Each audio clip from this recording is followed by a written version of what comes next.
Hello, everybody. Adventure Weaver here. Most games today don't feel anything anymore. They're loud, they're busy, they're built by committees and focus tested until there's nothing human ever left. But the Labyrinth of Time's Edge, this game comes from a different world entirely.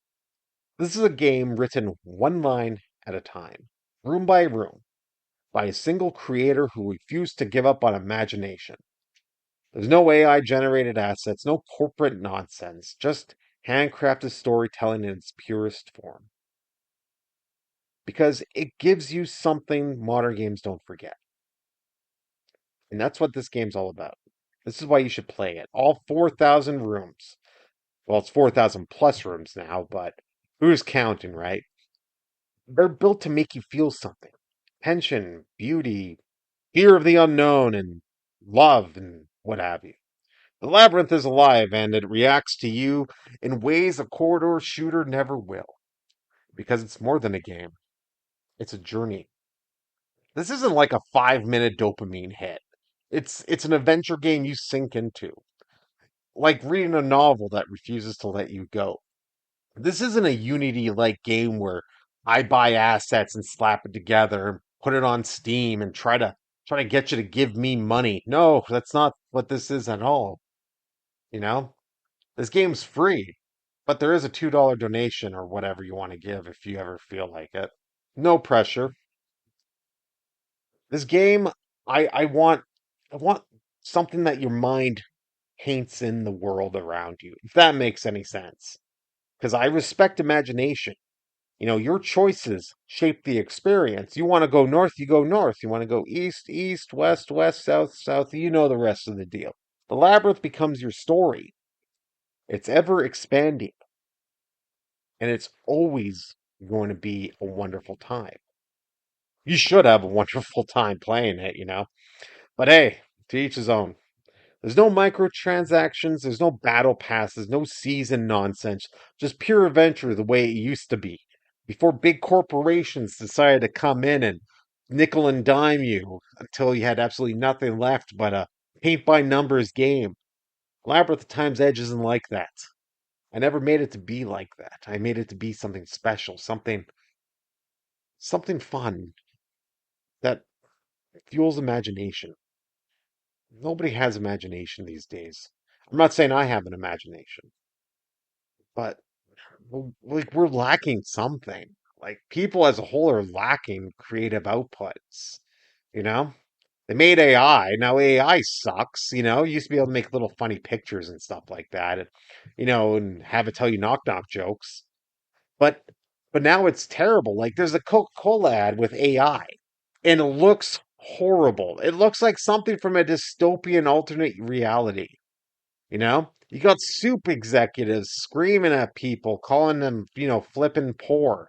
Like these are the people that are doing this to try to break you. They want to break you, but they won't. Don't let them break you. I see people on buses look absolutely miserable.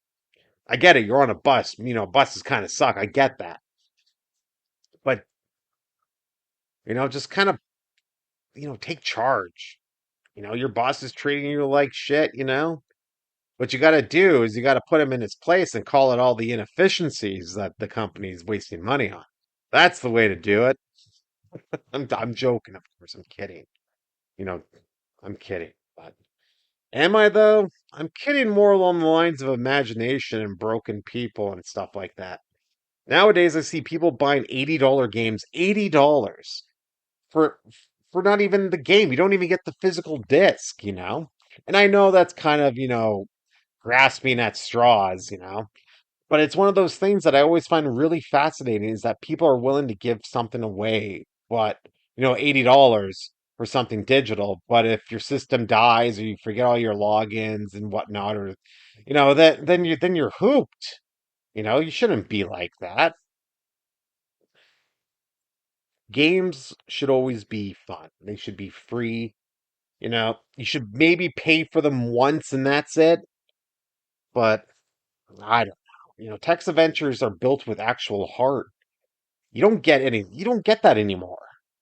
You don't get games with heart or character. You get remakes, you get sequels, you get the same game on 8 different consoles. It's awful. It's boring. Like, no wonder people are bored. You know, I don't understand how people can bank on nostalgia alone. And yes, I know it's a text adventure and there's nostalgia on that. I get that. I know that. But the thing is, with nostalgia, it should be free. You know, this game is free. You could buy text adventures on Steam, you know, but a text adventure should always be free. It's like knowledge should be free, education should be free, water should be free, your imagination should be free.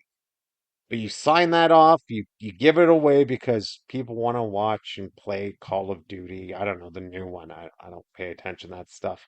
Uh, but you know what I'm trying to say? If you ever wanted to feel transported, I'm going back on script here. If you ever craved a game that means something, if you ever wished gaming would go back to when imagination mattered, then you owe it to yourself to try the Labyrinth of Time's Edge. Description, link in the description below. This isn't just a passion project, it's a legacy, a world built for anyone brave enough to step inside. That's it. And it's open source. You can even take a look at the room text files, Go for it. Learn, grow, build. So, with that being said, play it, download it, step into the madness, become a part of the story. Because the labyrinth is waiting for you, and it always remembers those who walk its halls. With that being said, have a great day, everybody. Happy Friday. Godspeed. Until next time, stay frosty.